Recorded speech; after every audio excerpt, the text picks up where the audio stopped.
And I also showed American underground films.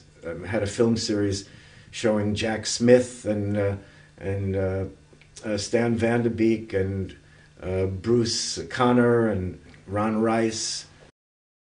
I had arguments with my professors also. They didn't like the fact that I was making films.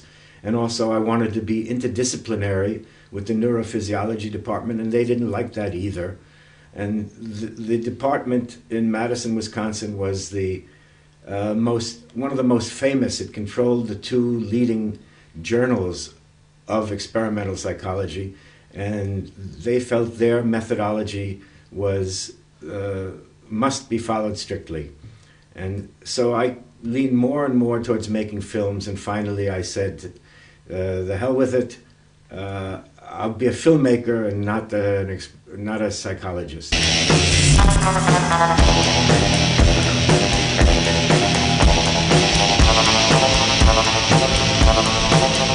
I'm a human fly, I still little why, I say buzz, and it's just because I'm an unzipped fly, and I don't know why, but I say.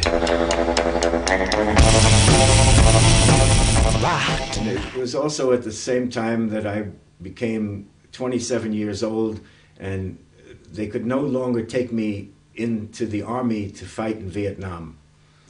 I was against the war in Vietnam. When was it? That was 1964-5. I was not a political person. I was also not doing straight documentaries, but my sympathies were against the war in Vietnam. And I included material like peace marches, etc., in my tapes, films and tapes, but there was no speaker, they were not political documentaries.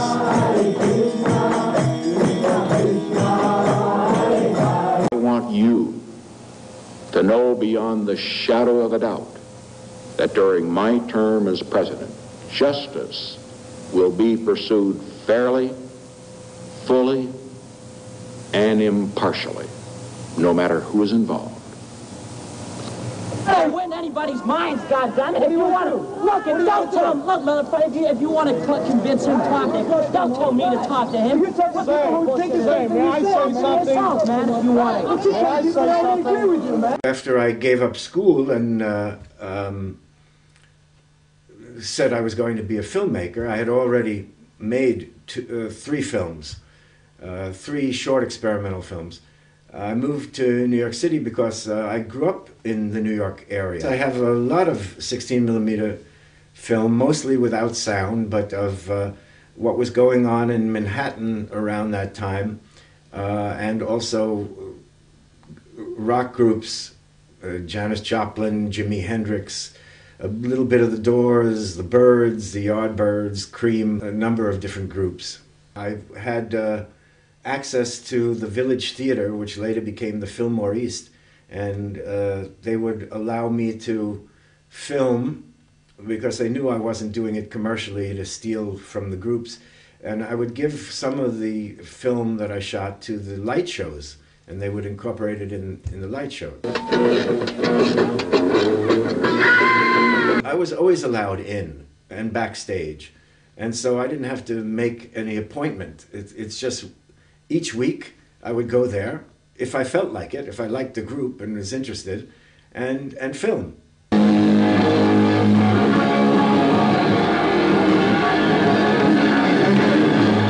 met Jimi Hendrix in 1968. It turns out he moved to live right down the street from me. And he was doing photography, and I helped him a bit with his photography, and we got to know each other. And then I filmed him, 16mm film, at a club downstairs from where I was making a film of the painting of a boutique, the painting of the outside of a boutique. This is Holiday Hayes, and I would like to say that all you members of Greenwich House is the best people in the world. Thank you. I filmed there, And then I filmed him also at a concert where he, Janis Joplin, and the Chambers Brothers were at, the featured entertainers. And at the end of that concert, my driver disappeared, and I was left with all my equipment. And Jimi Hendrix took me back in his limousine to the street where we lived and dropped me off. So I was fairly friendly with him for a short period of time. He traveled a lot. And I also was going to this famous club, Max's Kansas City, from 1966 to about 1970, 71. And that's where the Andy Warhol crowd hung out. And that's where the Velvet Underground hung out. And I always thought they were too nihilistic, so I never did any filming of them. But one day I was sitting at the bar, and a woman came in, and this was before her first record album. And I turned and I said, "You're Janet Joplin, aren't you?" And she looked at me and she said, "Buzz off, creep." And I said, "Okay, that's fine." And she went on her way. I also, later in Woodstock, I videotaped in Woodstock 1969 with black and white video. I stopped doing film in 68. I could no longer afford, it was too expensive with labor, the cost of the film and the processing, and the editing was difficult, and I didn't have sync sound. And with video, I could immediately have sync sound, even though it was black and white, and it was difficult to do clean edits. At least it gave me the sync sound.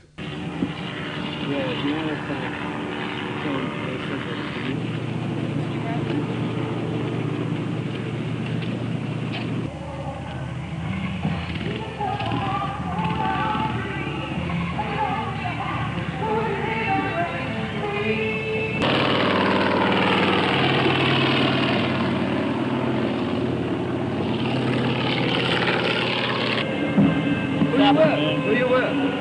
With film? Yeah, with film company. Yeah, far out. Something like that.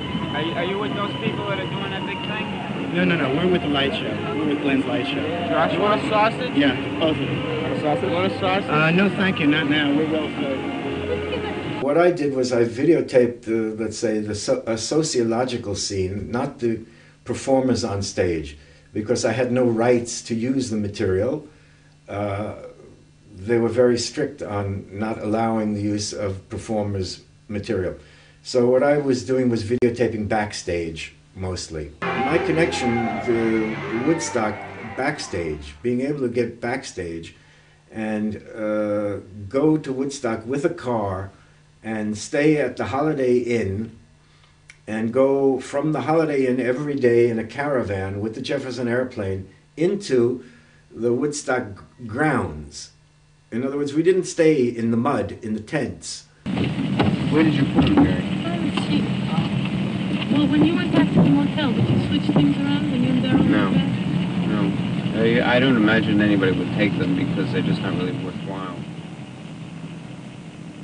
Do you have tape on here now to run? Are you looking for tape? No, we're just looking for 2 rolls that are lost in here somewhere. We were able to travel in and out every day. And that's because part of what I was doing there, the videotaping I was doing there, was supposed to be used for the Jefferson Airplane light show.